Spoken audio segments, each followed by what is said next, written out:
बिस्मिल्लाहिर्रहमानिर्रहीम। अस्सलाम वालेकुम। Welcome back to my channel. कैसे हैं आप सब। जो रेसिपी आप लोगों से शेयर करने वाली हूँ इसका तो लेवल ही अलग है।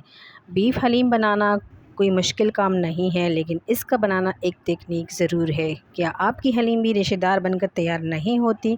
तो आज की रेसिपी आपके लिए है। तो चलिए बनाना स्टार्ट करते हैं। तो मज़ेदार बीफ हलीम बनाने के लिए सबसे पहले तो हम अनाज और दालें लेंगे।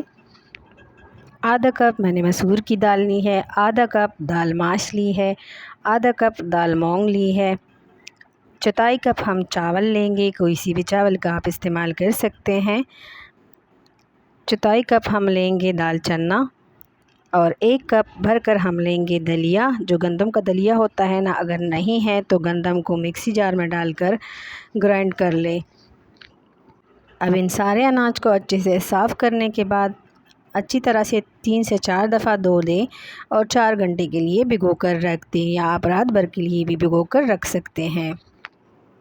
चलिए जी, यहाँ पर हम ले लेते हैं मसाले, जिसमें के है 1 बड़ा चम्मच चिली फ्लेक्स, 1 बड़ा चम्मच धनिया ले लेंगे सूखा, 1 बड़ा चम्मच हम ज़ीरा, काली मिर्च, लौंग, बड़ी इलायची, छोटी इलायची, बादियान का फूल और दालचीनी के 2 से 3 टुकड़े। इन सारे मसालों को हम पीस लेंगे और पीसने के बाद तैयार रख देंगे। यहाँ पर कढ़ाई में मैंने ले लिया था 1 लीटर पानी।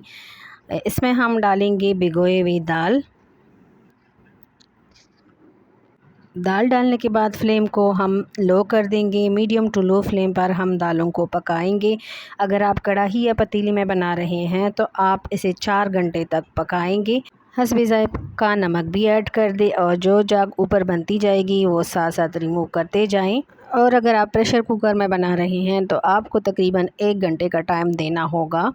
अब जी, यहाँ पर हम ले लेते हैं प्याज। यहाँ पर मैंने लिए हैं 4 बड़े साइज़ के। इसको मैंने बारीक बारीक काट लिया था। इसको हम खोलते हुए घी में डाल देंगे और मिक्स करते हुए हम प्याज को डार्क ब्राउन करेंगे। चम्मच में मुसलसल चलाते हुए तेज़ फ्लेम पर हम प्याज को फ्राई करेंगे ताकि एक जैसा इनका कलर आए, कहीं से कच्चा कहीं से जला हुआ ना हो। तो यहाँ पर देखिए प्याज का कलर डार्क ब्राउन हो चुका है। यहाँ पर आधी प्याज हम निकाल कर रख देंगे और बाकी जो प्याज है ना उसमें हम गोश्त शामिल करेंगे। तो यहाँ पर मैंने हड्डियों वाला गोश्त भी लिया है, कुछ बग़ैर हड्डी के, कुछ हड्डी वाला। तो दोनों किस्म का गोश्त हम इस्तेमाल करेंगे। ये हम इसमें डालेंगे, मिक्स करते हुए हम इसको फ्राई करेंगे 1 से 2 मिनट के लिए, ताकि इसका कलर चेंज हो जाए। गोश्त का कलर चेंज होने के बाद यहाँ पर हम इसमें शामिल करेंगे 2 बड़े चम्मच अदरक लहसुन का पेस्ट, हस्बे ज़ायक़ा नमक और वो मसाला जो हमने शुरू में ग्राइंड करके तैयार कर लिया था। साथ ही हम यहाँ पर हल्दी भी शामिल करेंगे 1 टीस्पून के बराबर। आप पैकेट वाला तैयार मसाला भी यूज़ कर सकते हैं। मसालों को मिक्स करें। 1 से 2 मिनट बुनाई कर ली है। यहाँ पर हम इसमें डालेंगे पानी। 1 किलो गोश्त है, हम इसमें 1.5 लीटर पानी डालेंगे और इसे मैं प्रेशर कुकर में डालकर सीटी लगा दूँगी। इसको तकरीबन आधे घंटे से लेकर 45 मिनट का टाइम देंगे, ताकि गोश्त अच्छी तरह से सॉफ़्ट होकर गल जाए। दाल यहाँ पर मुकम्मल तौर पर गल चुकी है। देखिए इसका जो पानी है वो सूख चुका है। अब इसको आप मदानी या फिर मैशर से मैश करें या फिर जूसर जग में डाल के इसको मैश करें। यहाँ पर मैंने इसको चॉपर में डाल दिया है और इसको बस चलाकर इसको चॉप कर लिए हैं। तो ये देखें दाल हमारे चॉप हो चुके हैं अच्छी तरह से। गोश्त को भी 45 मिनट हो चुके हैं। इसको मैंने कढ़ाई में ट्रांसफ़र कर लिया है और इसके जो हड्डियों वाला गोश्त था ना वो अलग कर देंगे। इसके रेशे हाथ से हम निकालेंगे और जो बग़ैर हड्डी वाला गोश्त था ना उसके लिए हम मैशर या फिर मदानी ले लेंगे और इसको अच्छी तरह से कढ़ाई में ही मैश करेंगे। तो ये देखें गोश्त के बहुत ही मज़ेदार रेशे बनकर तैयार है, क्योंकि अच्छी तरह से गल चुका था। आज की रेसिपी अगर इसी स्टेज पर आपको ज़रा सी भी अच्छी लगी हो तो प्लीज़ लाइक कर दें, साथ ही चैनल को भी सब्सक्राइब कर दें। तो इस रेशा की हुई गोश्त में हम ऐड करेंगे वो दाल जो हमने चॉप करके रख दी थी। अच्छा, दाल डालने से पहले इसमें मैंने शामिल कर दी है 2 बड़े चम्मच चाट मसाला, इसको चटपटा और स्पाइसी बनाने के लिए। अब हम इसमें दाल डाल देंगे। तो दाल को हमने पहले से ही चॉप कर लिया है, आप जूसर में भी कर सकते हैं। तो इसको ज़्यादा कूटने की ज़रूरत नहीं है, बस इसको तकरीबन 10 से 12 मिनट तक लो फ्लेम पर मिक्स करते रहना है, ताकि जो मसाले और गोश्त हैं वो आपस में यकजान हो जाए, उनका जो जायका है वो रच बस जाए दाल के अंदर। यहाँ पर हम थोड़ा सा पानी भी ऐड करेंगे, क्योंकि दाल जो है वो बहुत ज़्यादा थिक हो चुकी है।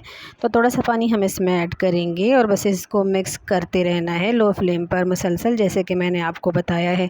और अगर आपके पास जूसर भी नहीं है और चॉपर भी नहीं है, आप इसको वैसे ही कढ़ाई या पतीले में बना रहे हैं, तो आप इसको 40 से 45 मिनट तक लो फ्लेम पर मदानी या फिर मैशर से कूटते रहेंगे।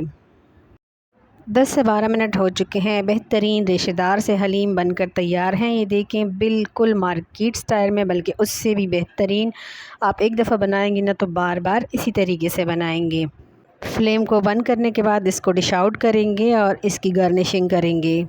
तो जी, मज़ेदार लेसदार हलीम को हमने डिश आउट कर दिया है। इसकी गार्निशिंग के लिए यहाँ पर हम डालेंगे जुलैन कटे हुए अदरक, कटा हुआ हरा धनिया, कटी हुई बारीक हरी मिर्चें और साथ ही वो प्याज जो हमने ब्राउन करके बचा के रख दी थी, ऊपर से डाल देंगे। प्याज इसमें बहुत ही मज़े की लगती है।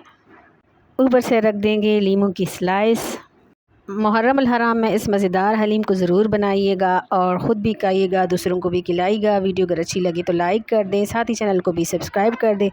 मिलते हैं अगली वीडियो में, तब तक के लिए अल्लाह हाफ़िज़।